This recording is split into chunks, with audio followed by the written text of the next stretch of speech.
ल सुरु गरौँ गरौँ अनि के छ त चिया खाने हो कफी खाइसक्यो नि चिया कफी चिया खाने अब जाडो महिना छ नि त ठिक छ ठिक छ अङ्कल हजुर ओके सो अब सबिन के को हो यस्तै क्वेसन अस्ति भएर नै एउटा सोध्नु भएको थियो म खै को म हो त को म हो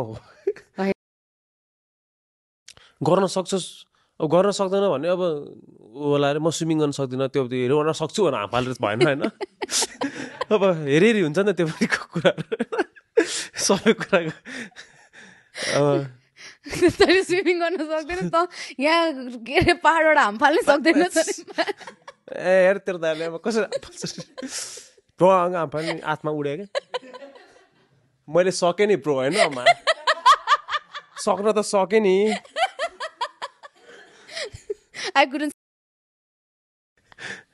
अघिदेखि मलाई जिस्काएर थियो नि अनि त्यो त एउटा कन्टेन्ट बनाइसक्यो नि त मैले कहिले जिस्काएँ केटी मान्छेको बानी फेरि अलिकति मिठो बोल्यो कि फ्लट गरे सोचिहाल्छन् क्या जिस्काए सोध्छन् है के भन्ने यो जमानामा नाइस हुनु एकदम गाह्रो क्या ब्रो यार है डिल गर्नुपर्छ सो एक्सर्साइज पनि एकदम इम्पोर्टेन्ट छ भन्छ नि हैन डान्स जिम त्योबाट जिम जाऊ भन्छ नि केटाहरूको ब्रेकअप भएपछि जिम आउँछ भन्छ नि सो त्यो केटीको ब्रेकअप भइसक्यो म बक्सिङ खेल्न गएको थिएँ म बक्सिङ सिक्न गएको थिएँ तर 3 महिनामा पुग्यो मलाई के भने हाइट भएन पुग्यो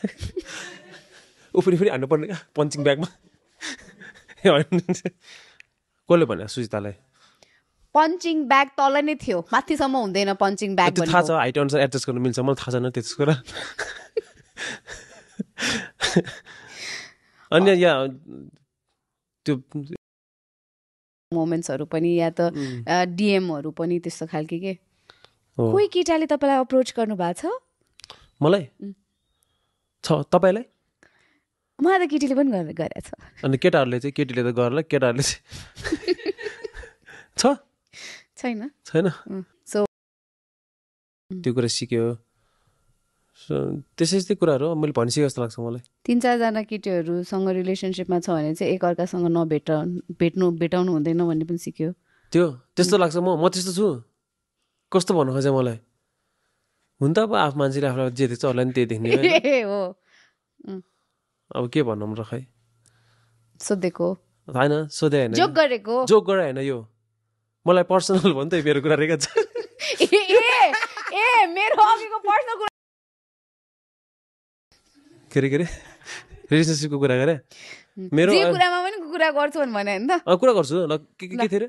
तपाईँको गर्लफ्रेन्डको नाम भन्नुहोस् गर्लफ्रेन्डको नाम भन्ने किन भन्ने गर्लफ्रेन्ड छैन त अनि के भने मैले केही भनेको थिएँ मैले भने त मनमा नि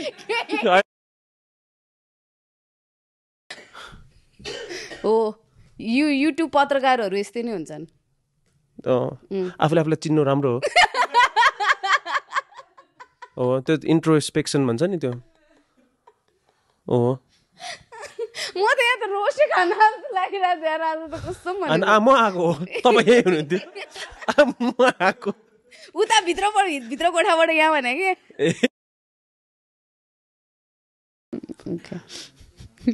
ठिक छ अब चाहिँ के गर्नु मन छ अब मलाई घर जानु मन छ जुर कोटेर होइन अब 1 हाफ चाउमिन खान्छु भने 1 करोड पाउनु भयो नि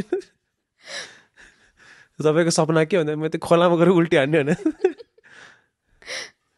अब मलाई त्यही हो प्रोजेक्टहरू गर्न मन छ एउटा